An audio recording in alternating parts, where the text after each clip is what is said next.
Hello, my name is Marcus. I'm the compiler of a collection of therapy quotes entitled Psychoanalytic Self-Awareness Quotes. This is TQ 491 to 496.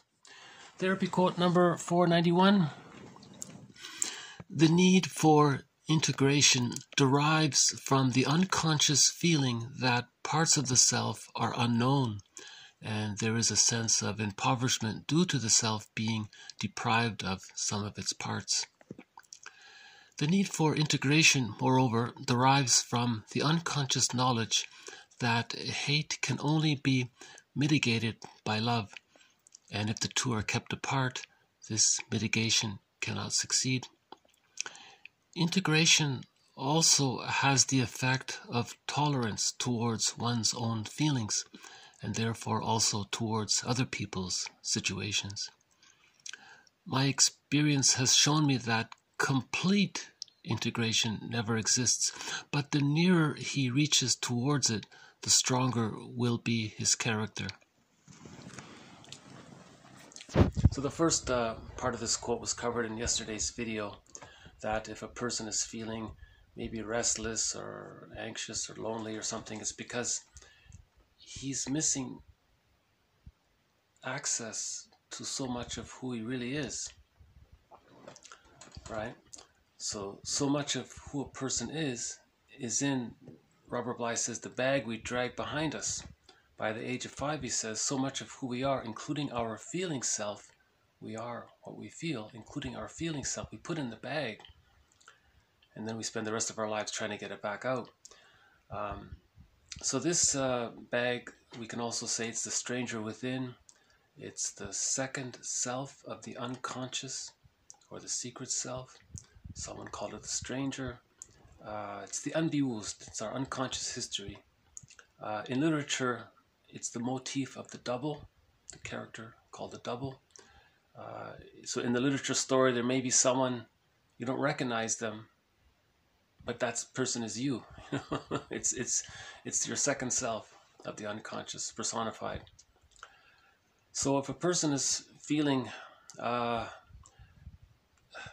there's something missing, they're looking for themselves. They're looking for their second self, right? So the unconscious feeling, right? The need for integration derives from the unconscious feeling. There's this feeling there, and you don't know what it is. That's the need for integration, she's calling it. The unconscious feeling that parts of the self are unknown. So there's so much of who we are, like Robert Bly says, that got put in the bag. We don't know what these are, what these parts of ourselves. The real self is in the bag, you know. And we feel that there's something missing. So we're looking for ourselves. When we say know thyself, we mean know the conscious self and the unconscious self, the unbewusst, right? So anyways, this first part of the quote was covered in yesterday's video. The second part of the quote, the need for integration, moreover, derives from the unconscious knowledge that hate can only be mitigated by love, and if the two are kept apart, this mitigation cannot succeed. So here again, she's talking about her theory about the defense mechanism of splitting. Klein theorizes that the baby creates two images of his mother temporarily, just temporarily in the very beginning, to deal with the anxiety of him being so small and the mother being a giantess, right, from the baby's point of view. Right, because no mother can perfectly recreate the warmth and safety of the womb right after birth for the first 6 months. So the mother's going to be rejecting sometimes. So the baby creates an image of the mother as being rejecting, but he denies it. And the feelings related to that image, that's his hate, he's going to deny that. So that's one side. The loving and satisfying memories, that's the other side. And he uses that to bond with the mother. But his psychic umbilical cord is also attached to the rejecting image of the mother. So there's this split there. When the satisfying memories outweigh the frustrating memories, the splits come together to form a whole representation of the other and the self. But when there's a developmental trauma and the split's still there, okay, that means the hate goes into the bag. It's unconscious.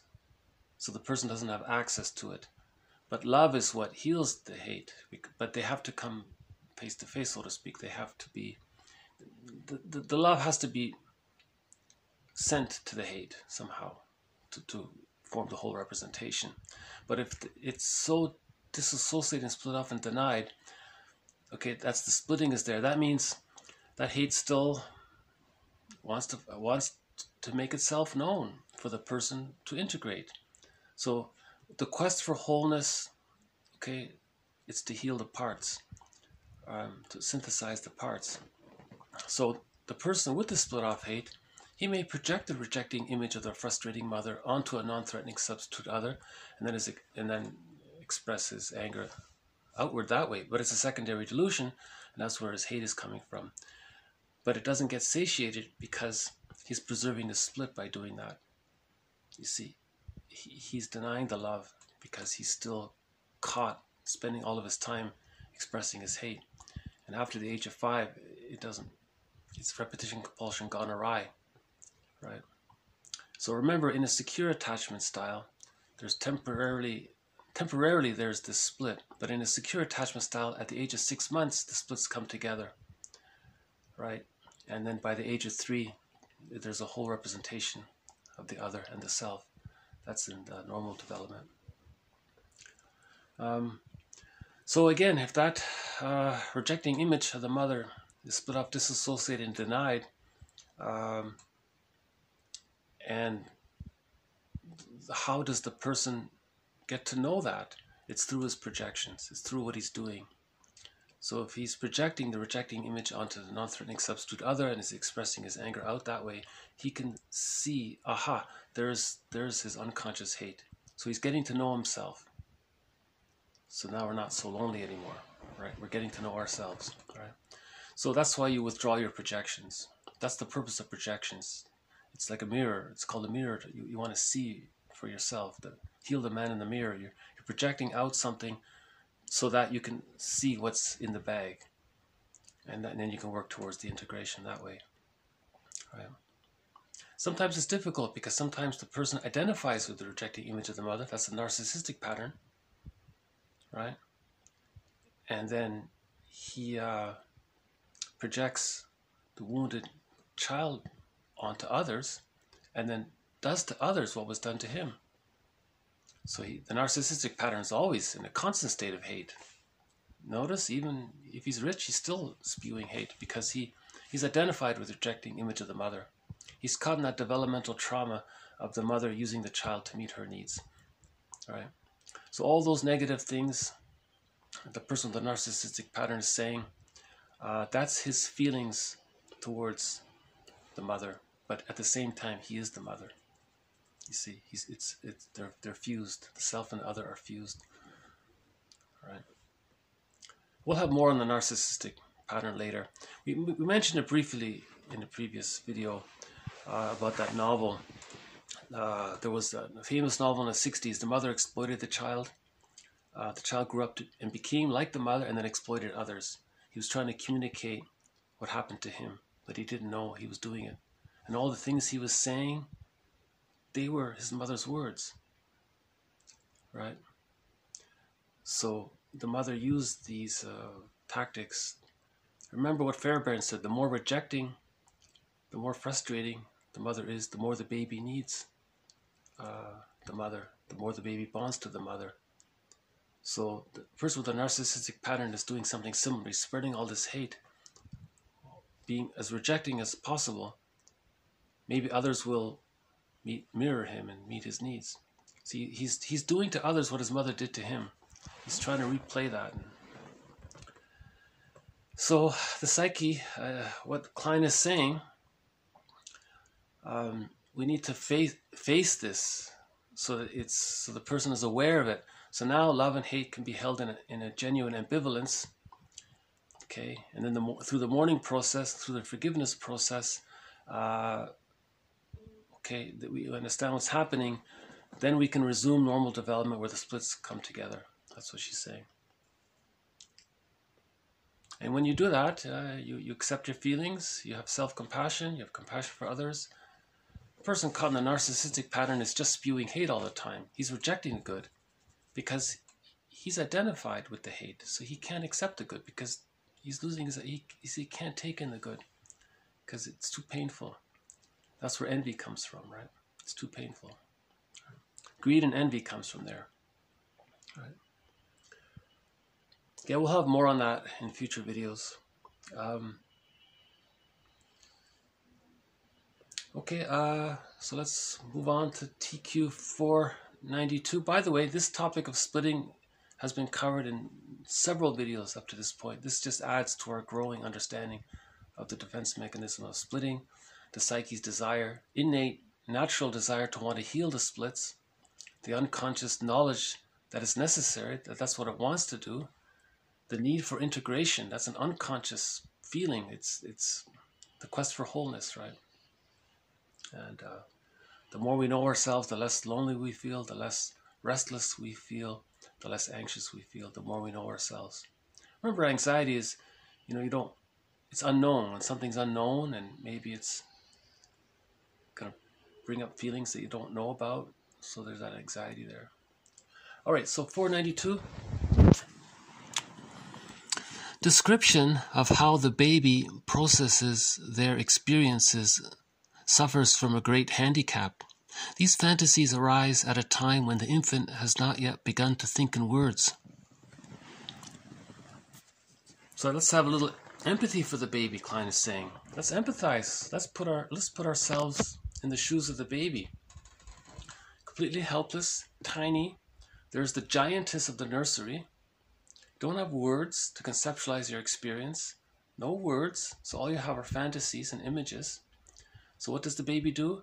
When the giant, is loving, so there's a wonderful image. When the giant is rejecting, there's a frightening image. Okay, so that's how Klein's theory, the baby creates these fantasies, because he doesn't have words. Hippocampus hasn't come online yet. Language isn't there yet. So it's just all in these fantasy worlds. So the psyche of the baby is mainly fantasies. And we express this in fairy tales and myths. Remember, fairy tales and myths are true on the inside. They represent the psychic world, the inner world. They're not true on the outside. They're true on the inside, right? So just to keep that in mind, that if there's a developmental trauma, the person unconsciously projects the rejecting image of the mother onto others. It's unrealistic, right? It's a complete distortion of reality. That other person may be so ordinary, safe, and suddenly you're convincing yourself it's frightening. The person's doing that because he has to preserve the splits. He can't face that ambivalence, right? So that's the bottom line. We're trying to face this unconscious ambivalence. Make the unconscious ambivalence maybe more conscious so that we can integrate them. Right? So again, the babies, imagine the size difference. Someone can do the math. How many times bigger is the mother than the baby? How many times bigger is the mother? All right. So from the baby's point of view, it might be like Godzilla or King Kong or something, or some giant, right? So we're trying to imagine things from the baby's point of view and what's in his mind. And if there's a trauma there, then that influences the person. Right.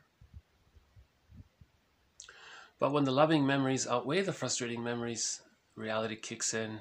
The baby gets it. This is a whole person. And see, that's a sign. If a person doesn't mourn, maybe unconsciously they're still seeing frightening images of the other, and they're denying it. To mourn, you have to accept the good and bad of the other, all sides. You have to see the person as a whole person, all aspects of them, including the love, including the hate. You have to see the person as a whole person, and then the mourning can take place. Because if you don't have that, you're still attached. Because when there's a developmental trauma, you're overly attached. Right? Robert Bly says, "Get the key out from under mother's pillow." Okay, face the ambivalence, decathect. Okay, then the plumb line comes to the self. The life force is connected to the representation of the self. Now they're too far away. Hold on, let's see. So I got a whole bunch of baby crows over there. I don't know if you can see them. I was hoping for a second they might fly over here.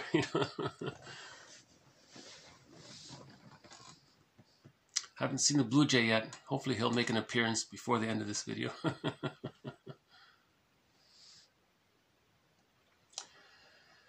Yeah, so let's have empathy for the baby.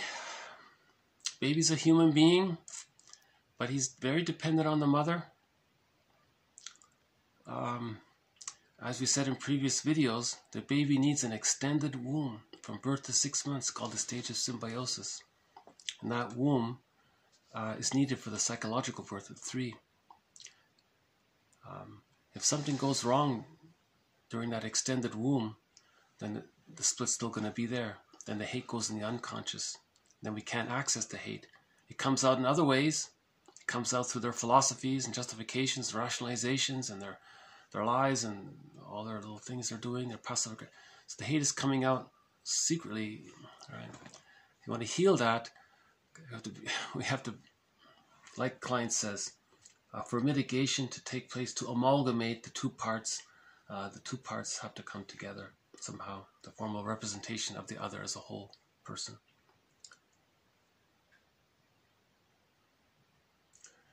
So let's move on to TQ 493. If we consider that deprivation increases greed and persecutory anxiety, and there is in the infant's mind a fantasy of an inexhaustible breast, which is his greatest desire, it becomes understandable how envy arises. So we'll have more quotes in the future on envy. It's a huge topic, so we'll just ease into the topic here. There was some brief mention already before, but this quote tries to capture the sense that the baby needs mother's love, especially during that extended womb period. So imagine if the baby's not getting it. So he's desperate for it. Now he's very angry and he's desperate for it. So you can see how that can lead to envy. He needs it, he's going to take it, but he's going to destroy it in the process of his anger. So envy, we say, is hatred of the good. He needs the good, he wants to take in all the good, and he wants to destroy it. Or he just wants to destroy it while he's trying to take it in. Either way, you see. So she's trying to capture the sense of where does envy come from.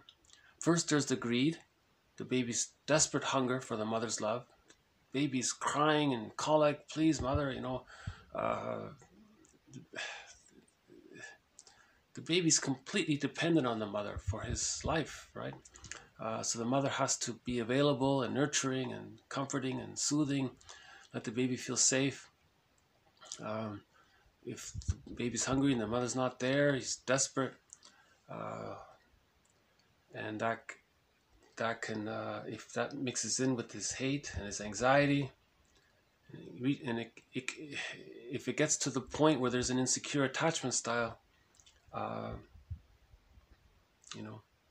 then in the insecure attachment style,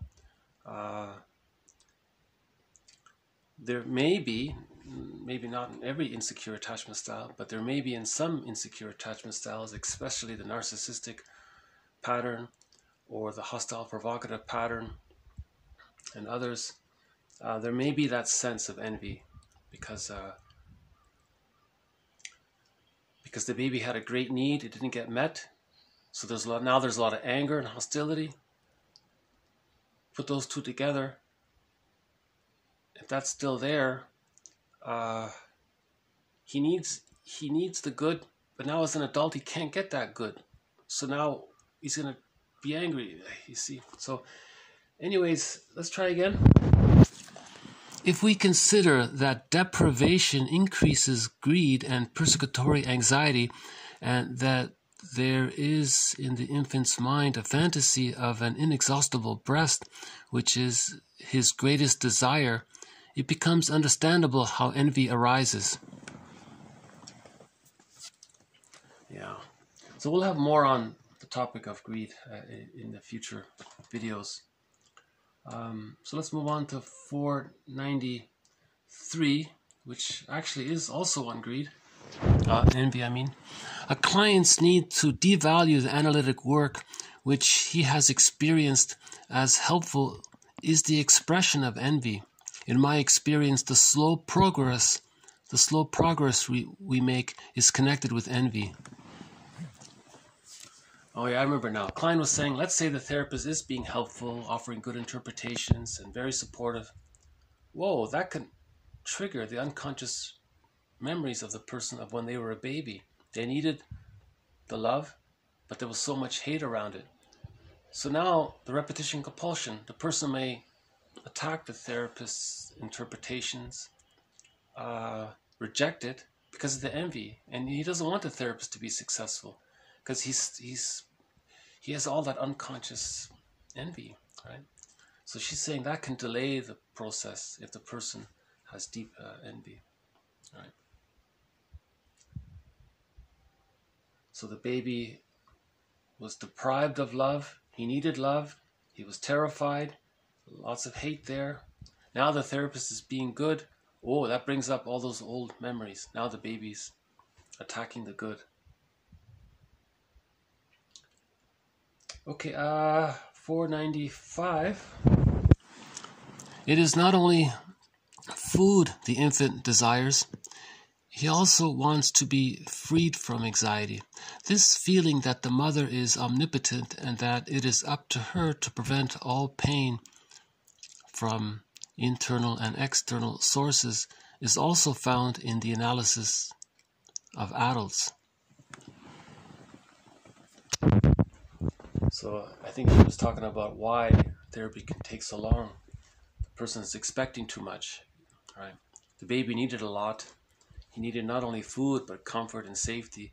Now the client maybe wants to recreate that kind of thing. But there's a limit to that, right? So maybe if the therapist isn't taking away all of his pain, isn't completely soothing, that's not enough. He's going to be envious. He's going to attack it. It's never enough, of course, right? See, the narcissistic pattern, it's never enough, right? The mother of the person with the narcissistic pattern never gave up, right? She constantly used the child to meet her needs. It was insatiable, right? So greed is insatiable when it's a developmental trauma, repetition compulsion gone awry, right? That's why repetition compulsion is meant for the person to see their projections, and then we heal, integrate. But if the person's not aware of his projections, he's doing it like Sisyphus. He's unaware of it.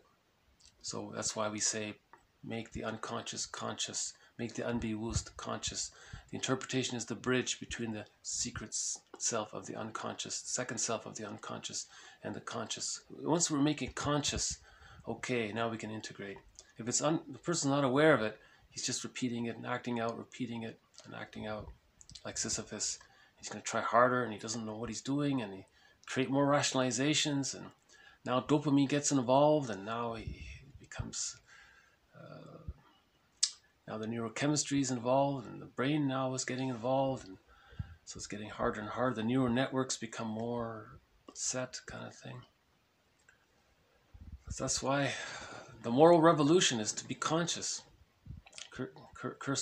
Wilson said that's the moral revolution, to heal the splits. Lowell said it's man's evolutionary task to know their unconscious history. All right. Bergler and Masterson and many others say maturity is taking responsibility for your unconscious, taking responsibility for your inner child. We're the ones that put all that in the bag, so we have to get it out. No one else can do it for us, right? Others can create the conditions and help us, but we're the ones that are doing it, right? So that willingness to do that, that willingness to heal, is connected to forgiveness. Forgiveness and the willingness to do that are linked. Forgiveness and the willingness to be happy are the same. Okay, so to heal the splits, to heal the splits, we need to forgive the other. To forgive the other, we need to be willing to do that. So once we use our moral agency, I have moral agency, I understand that the psyche wants to integrate. Okay, I want to cooperate with the psyche. The psyche is you want to cooperate with your soul, right? You want to cooperate with yourself. Someone said, don't get in your own way, kind of thing. So you don't want to do that. So you want to support your psyche. So now you're thinking, okay, I'm willing to heal. Oh, hold on a sec. We got a little visitor here. This is the baby one. He's okay. I'll come back to him later. Still there? Oh, okay, hold on.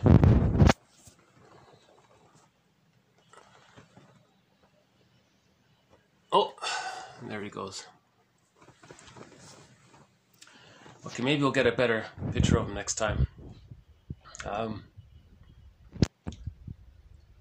So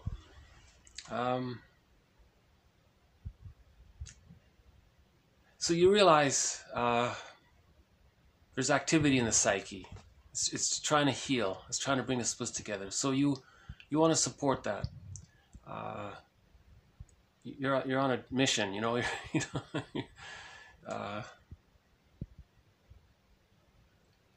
Right. You're the hero in the fairy tale. You're on a mission. You want to integrate the splits, right? So to do that, we need to face the ambivalence. When we face the ambivalence, okay, we get to forgiveness. So the willingness to heal means that we need to be able to get to the point where we can forgive the other. So now we're facing the ambivalence. So if we realize if a person realizes they acquired an insecure attachment style, and they know it, there's many ways to see it.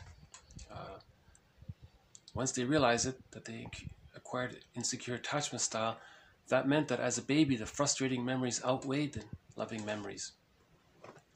Okay, now we have to think about the parents, interview them. What was their life like? And get to know their story, get to know them. Like Dear Child said, the more I got to know my parents, the more human they became. So that's the forgiveness. And doing that brings up, because you're willing to heal and you're getting to know your parents, they go together. Reparation of the other and reparation of the self go together. One author said you can't even tell them apart, really. When you're healing the other, forgiving the other, you're healing yourself. You're healing yourself, you're forgiving the other. You're not really sure.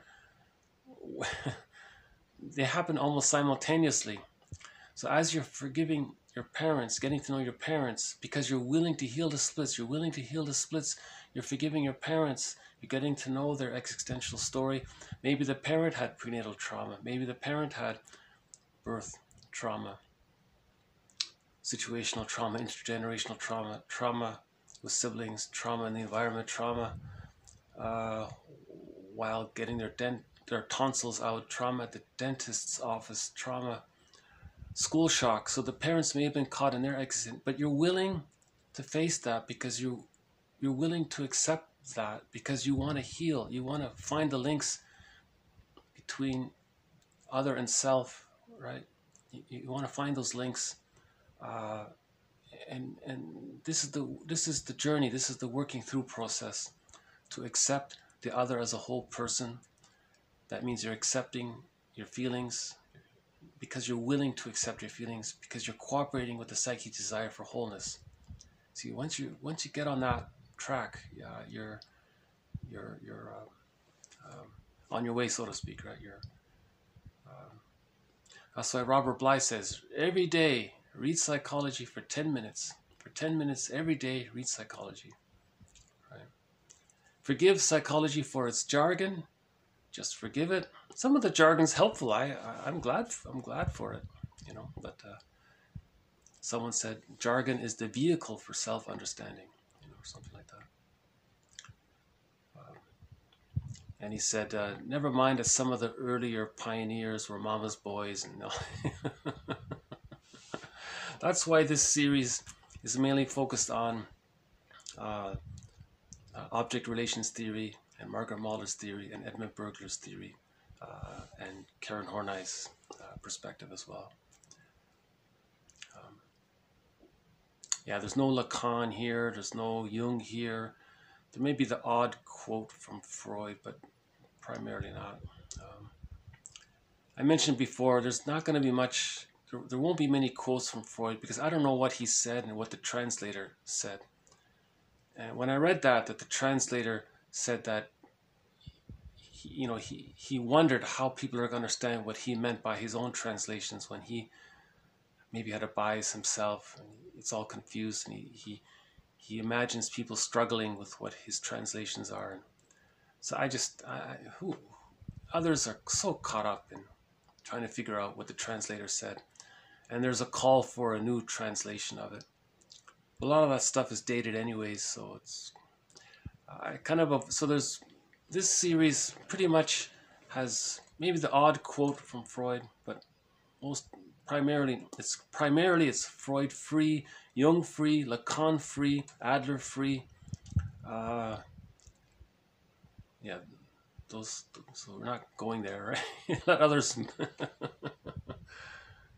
This is mostly Margaret Mahler, Melanie Klein, Karen Horney, the three mothers of psychoanalysis, in my view. Okay, Bowlby, Fairbairn.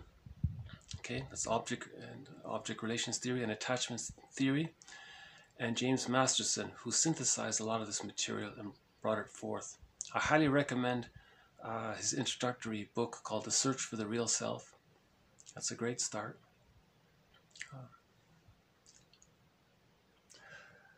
Okay, so these quotes have added to our growing understanding of what happens in the psychic world and appreciation of how the baby survives his babyhood time, the psychic desire for wholeness. We talked about repetition, compulsion gone awry in previous videos, so hence the need for wholeness, to see our projections as an attempt for wholeness, to look at once we maybe accept what the psyche is trying to do and we cooperate with what the psyche is doing, we now are maybe willing to join that, and with that is the reparation of the other, leads to reparation of the self. We've had a little bit on Klein's theory of greed and envy. We'll have more on that's a huge topic. I don't fully understand it, but she's saying when there's too much greed and there's too much hate, put it together, it can lead to envy, she's saying. That's TQ 493. Again, we'll have more on that topic in future videos. Okay, so the quotes are posted below, and more to follow. Thank you very much. So bye for now.